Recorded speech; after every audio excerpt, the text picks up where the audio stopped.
ঘরোয়া ফুটবলে ইস্টবেঙ্গল সমর্থকদের জন্য হতাশার একদিন। কলকাতা লিগে আজ ম্যাচ ছিল লাল হলুদ শিবিরের। প্রতিপক্ষ বেহালা এসএস স্পোর্টিং, কিন্তু প্রাকৃতিক দুর্যোগের কাছে হার মানল ক্রীড়া।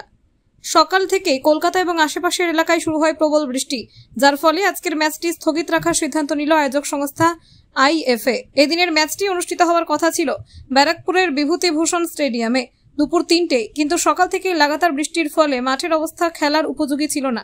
সকাল থেকে আকাশ ছিল মেঘলা, থেমে থেমে চলছিল ভারী থেকে অতি ভারী বৃষ্টি।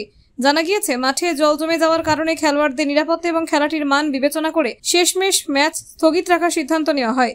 চলতি কলকাতা লিগে গ্রুপ এতে রয়েছে ইস্টবেঙ্গল। এখনো পর্যন্ত 2টি ম্যাচ খেলে একটি জয় ও একটি ড্র করেছে বিনো জর্জের দল। প্রথম ম্যাচে ইস্টবেঙ্গল 7-1 ব্যবধানে বিধ্বস্ত করে মেসারার্স ক্লাবকে। দ্বিতীয় ম্যাচে সুরুচি সংঘের বিরুদ্ধে গোলপোস্টে বেশ কয়েকটি সুযোগ নষ্ট করে শেষমেশ 1-1 গোলে ড্র করে লাল হলুদের ছেলেরা।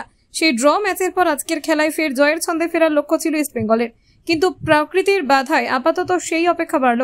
বেহালা এসএস স্পোর্টিং এর বিরুদ্ধে ম্যাচটি ইস্টবেঙ্গলের তৃতীয় ম্যাচ হওয়ার কথা ছিল, কিন্তু টানা বৃষ্টির কারণে তা অনির্দিষ্টকালের জন্য পিছিয়ে গেল। আজকের ম্যাচটি পিছিয়ে দেওয়া হলেও এখনো পর্যন্ত নতুন তারিখ জানানো হয়নি।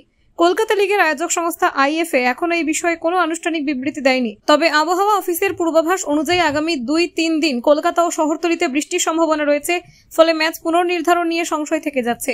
ইস্টবেঙ্গল সমর্থকরা আজকের ম্যাচ নিয়ে যথেষ্ট উত্তেজিত ছিলেন। অনেকেই সকাল থেকে মাঠে যাওয়ার প্রস্তুতি নিচ্ছিলেন, কিন্তু শেষমেশ খেলা না হওয়ায় তাদের মধ্যে হতাশা স্পষ্ট। সামাজিক মাধ্যমে অনেকেই বৃষ্টির মধ্যে অনিশ্চয়তা নিয়ে ক্ষোভ প্রকাশ করেছেন। ইস্টবেঙ্গল আপাতত 2 ম্যাচে 4 পয়েন্ট নিয়ে গ্রুপ এতে ষষ্ঠ স্থানে রয়েছে। আজকের ম্যাচে জয় পেলে তারা শীর্ষ 3-এ উঠে আসতে পারত।